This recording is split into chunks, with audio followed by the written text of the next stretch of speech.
Good afternoon. I'm Rob King for KXLY and 4 News Now. It's going to be kind of a fun one today. We're going to sit down with Chief Meteorologist Kris Crocker, who's going to join me in just a moment. We're going to talk about this extreme weather we're experiencing in the inland Northwest. So, Kris, welcome. Thank you very much for being here. Thank you, Rob. I'm honored to be here. It's nice that you're starting your workday a little earlier than usual, but I appreciate you nonetheless. On days like this, it's 24/7 for the weather department. So, Right. yes, I have to snow blow and then I'm on duty.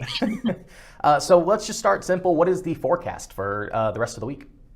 Well, our snow event is still in progress around the region, but that will be wrapping up for the Spokane area later today. Our winter weather advisory actually continues until 1 a.m., but that is expected to be canceled earlier, where really the bulk of the accumulations right in Spokane should be wrapping up shortly, and then we'll see some hit and miss snow showers, and there could be pockets of additional accumulation, but the steadier heavy snow should be over here soon.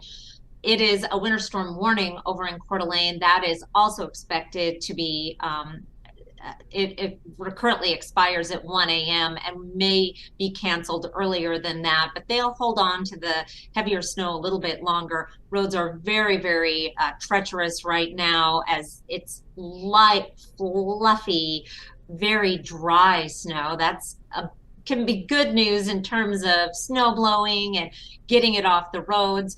However, as winds pick up later tonight, we're going to run into problems with blowing and drifting snow, particularly on those east-west highways and in the usual blowing and drifting snow areas. So there's still plenty of hazards. And of course, those winds are coming along with the bitter cold temperatures that we have been advertising for quite some time now.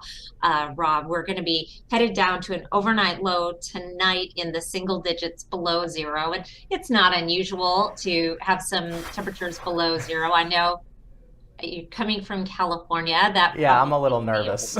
Oh, no. Once it's in the single digits, it might as well be 20 below, Rob. You'll be fine. It's just pain from that point on. Exactly. It's just cold. So single digits below zero, but then we are going to be dealing with the wind chill readings in the teens below zero. Highs tomorrow will be in the single digits, but it will actually be a beautiful day. We're expecting sunshine, and what you will notice, Rob, is this light, fluffy snow in the sunshine. It will look like a field of diamonds or champagne bubbles. It's fancy. Yeah, it is. I think some of the most beautiful days are these cold days after light fluffy snow. Skiers call it champagne powder. Or you'll see what they call cold smoke, where the snow is blowing in the sunshine, and it's very pretty. That said, then we get into the really, really cold weather Thursday or Wednesday night into Thursday morning. Right now we're looking at temperatures in the double digits below zero, and that is just the temperature. 13 below right now is the forecast, but very little things can impact that temperature. Little bit of cloud cover, a little bit of decrease in the winds, all those things could impact that number. But then wind chill readings 30 below will not be uncommon through the inland Northwest. Most kids will be out of school by then. Most already are. There's still some. It's got to be Christmas break soon. Yes, mine are. Oh, good. There you go. Gotta get them out to snow blow now that I think about it. But there won't be a lot of kids standing at the bus stop. But if you're heading out for holiday errands, or more importantly, if you are going to be traveling, because you did not want to travel today, obviously, have that winter weather emergency kit with you, because if for some reason you end up with a disabled vehicle or off the road, it is so cold. You want to have the boots and the gloves and the blankets and the hand warmers, hats, all exposed skin should be covered, and that goes double for the elderly and small children, Rob. Yeah, because it seems like holiday travel, especially people going from Spokane to Seattle, I mean, you normally would think, oh, let's go earlier, that way we can kind of beat the traffic and everything, but that's almost not the case this year. You want to go later. Right. Today, we said multiple times on the news, just don't go today. That they're under a winter storm warning in the Cascades, heading also to the east over Lookout Pass and 4th of July Pass. Conditions are just terrible. They will be improving tomorrow, Thursday, good days to travel. Then things start to look a little iffy as we get into Friday and Christmas Eve with more snow, but not as bad, it doesn't look like, as what we are seeing today. Got it. Yeah, and I do know that Snoqualmie Pass is closed right now in both directions, and there is no estimated time to reopen. So if you are trying to beat holiday traffic, you're not going to be able to travel that direction currently. And then we'll obviously have updates throughout the day. But I did want to talk about, it's the coldest I've ever experienced personally. Is this the coldest it's ever been in Spokane? It almost feels like that. Even the people that live here seem to be commenting on how cold it is than typically. You know, it's been a while since it has been this cold. I will say that.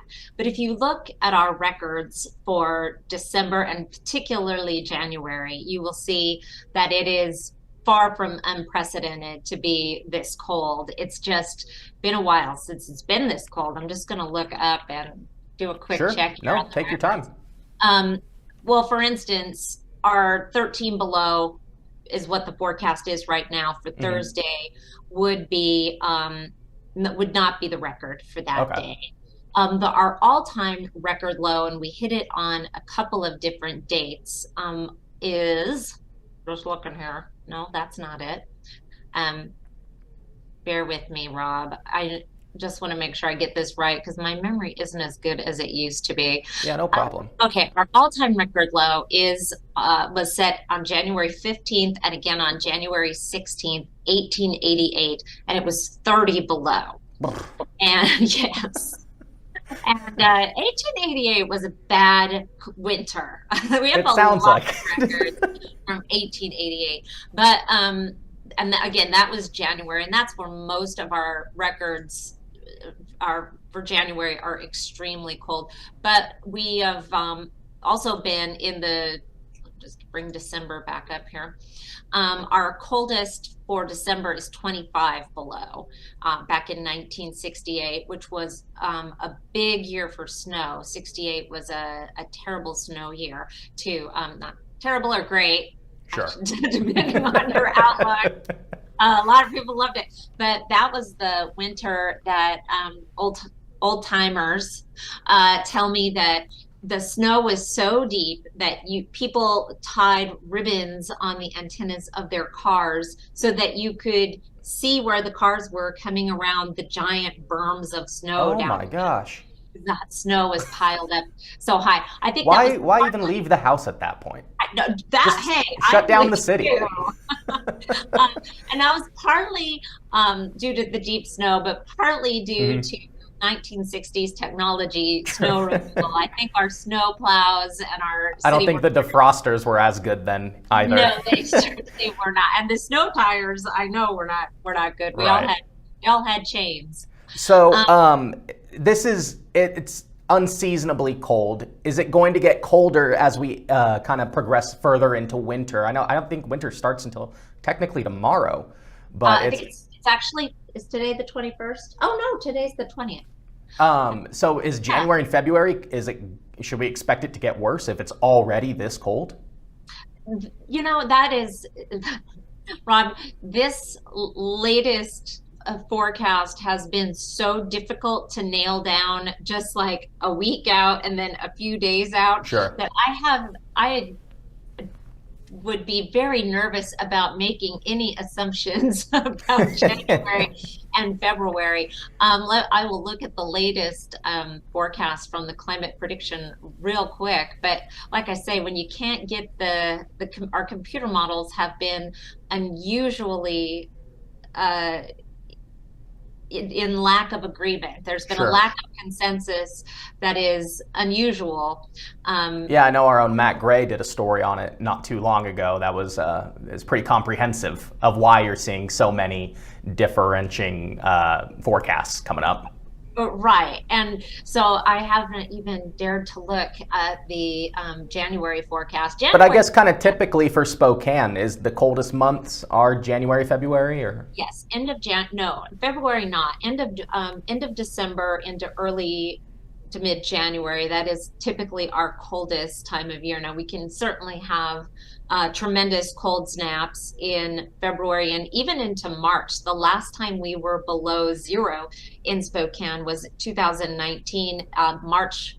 In March, we got down below zero. So, but typically, January is our coldest month. Mm-hmm. Something I also wanted to ask you, I know you are a dog mom, correct? Yes, I am. And we've had a lot of, oh, there's one, enjoying the heat. Are you walking your dogs? Is it safe to take them out into the snow and ice?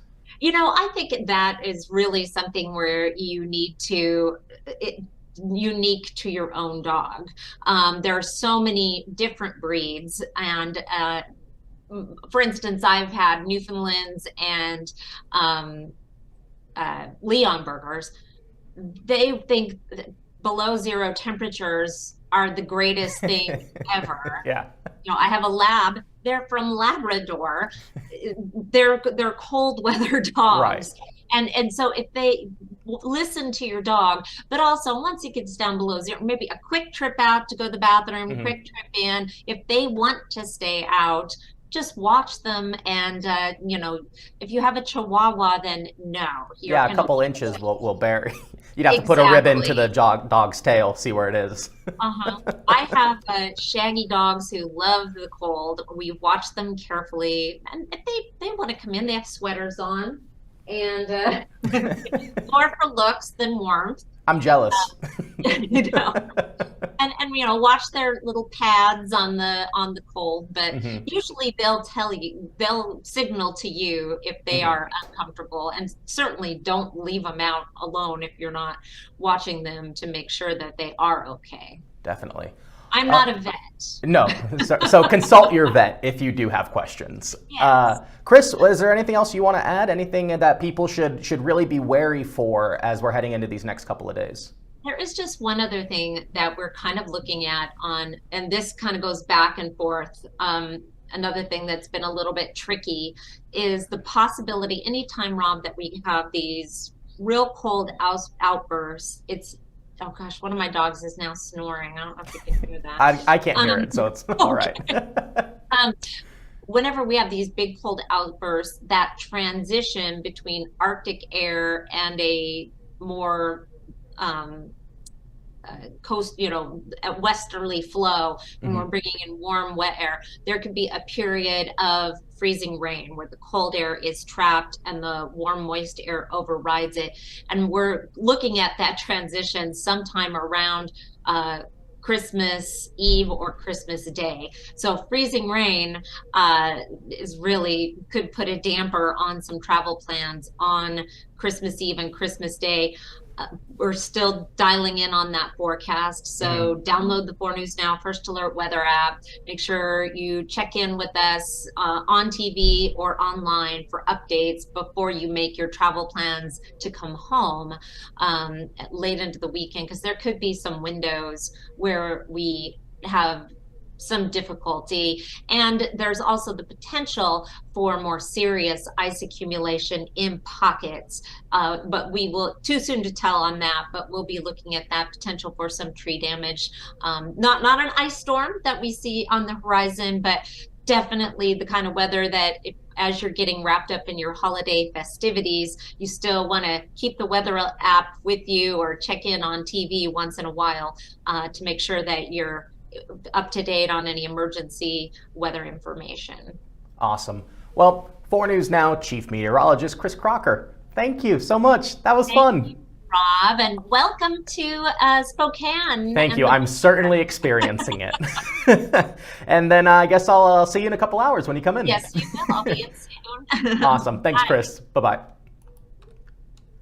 Well, that is the first live stream we've done for a live stream interview on KXLY Plus and 4 News Now. We'll have more information about the weather and the latest information, including on the Snoqualmie Pass, on our social media pages, as well as in 4 News Now at 5 p.m. But for now, live in the KXLY Digital News Center, I'm Rob King, 4 News Now.